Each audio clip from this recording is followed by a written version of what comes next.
यदि आप गलती करके स्वयं को सही सिद्ध करने की कोशिश करेंगे तो समय आप पर भी हंस सकता है। नमस्कार, छतरपुर भ्रमण न्यूज श्रृंखला में आपका अभिनंदन है। समाचारों के क्रम में आपको बता दें, कोरोना महामारी से उबरने के बाद एक बार पुनः जिले में ऑफलाइन मोड में परीक्षाएं संचालित हो रही हैं। महामारी के कारण विगत 2 वर्षों से ऑनलाइन मोड में परीक्षाएं संचालित की जा रही थी। इसी क्रम में महाराजा छत्रसाल बुंदेलखंड विश्वविद्यालय में भी स्नातक कक्षाओं की परीक्षाएं मार्च माह से संचालित की जा रही हैं। स्नातक द्वितीय एवं तृतीय वर्ष की नियमित छात्रों की परीक्षाएं जहां लगभग समाप्ति की ओर आ चुकी हैं, वहीं आगामी 22 एवं 23 अप्रैल से क्रमशः स्नातक द्वितीय एवं तृतीय वर्ष के स्वाध्यायी छात्रों की परीक्षाएं भी अब प्रारंभ होने वाली हैं। विश्वविद्यालय द्वारा प्राइवेट परीक्षार्थियों के रूप में सम्मिलित होने वाले छात्रों की परीक्षा के लिए समय चक्र जारी कर दिया गया है। क्या तो छात्रों द्वारा एक बार पुनः ऑनलाइन पद्धति से परीक्षा आयोजित किए जाने की मांग भी उठाई जाती रही है।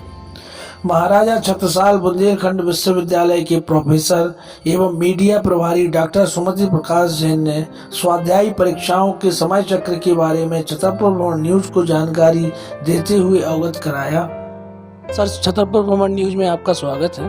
कोरोना महामारी से निपटने के बाद विगत 2 वर्षों के अंतराल बाद विश्वविद्यालय द्वारा ऑफलाइन मोड में परीक्षाओं का संचालन किया जा रहा है।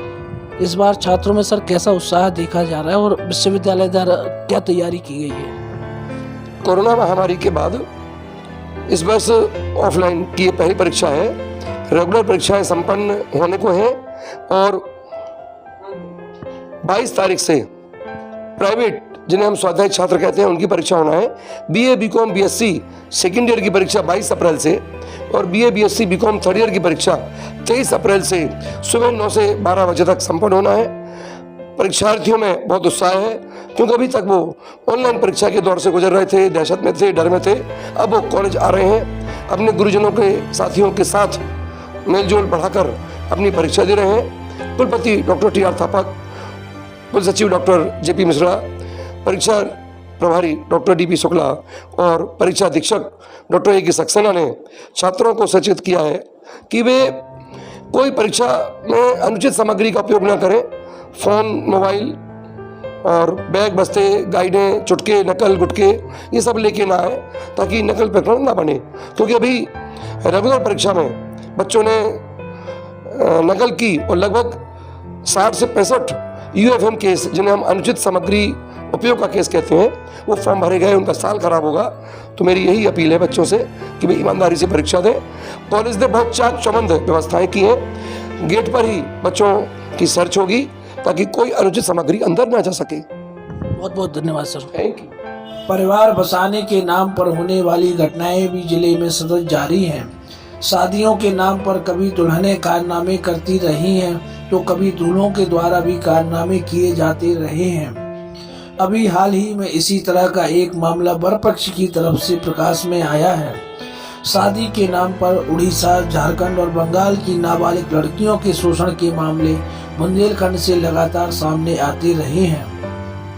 छतरपुर में एक बार पुनः काम करने के नाम पर उड़ीसा की 12 वर्षीय लड़की को बुलाया गया और उसकी एक अधेड़ उम्र व्यक्ति के साथ शादी कर दी गई। लड़की को जब यह मामला समझ में आया तो वह रात 2 बजे ससुराल से भाग आई और चाइल्ड लाइन की शरण में पहुंच गई। अब इस मामले में कानूनी सुनवाई शुरू हो गई है। दरअसल मामला नौगांव का है, जहां पर कुलदीप नायक का विवाह नहीं हो पा रहा था। कुलदीप नायक के संपर्क में बिजावर क्षेत्र के बेरखेड़ी में रहने वाले रमेश पाठक एवं प्रियलता से विवाह हेतु प्रयास करने की बात कही गई। प्रियलता के संपर्क में उड़ीसा की रहने वाली बसंती प्रधान एवं दीपाली प्रधान थी। इन दोनों प्रधान महिलाओं ने उड़ीसा में रहने वाले रिश्ते में भांजी, जिसकी उम्र मात्र 12 वर्ष की थी, काम करने के बहाने बेरखेड़ी बुलाया और गत 10 अप्रैल को नौगांव निवासी कुलदीप नायक के साथ जटाशंकर में दोनों की शादी करा दी। मामले में कुल 80,000 रुपए के लेन देन की बात भी प्रकाश में आई है। 12 अप्रैल को लड़की रात में 2 बजे ससुराल से भागकर पैदल चलती हुई छतरपुर पहुंची, जहां पुलिस की मदद से पहले बच्ची को चाइल्ड लाइन में रखा गया। भाषा की समस्या के चलते 4 दिनों के दौरान उसकी बात समझी गई। वर्तमान में सिविल लाइन थाने में मामला सौंपा गया है।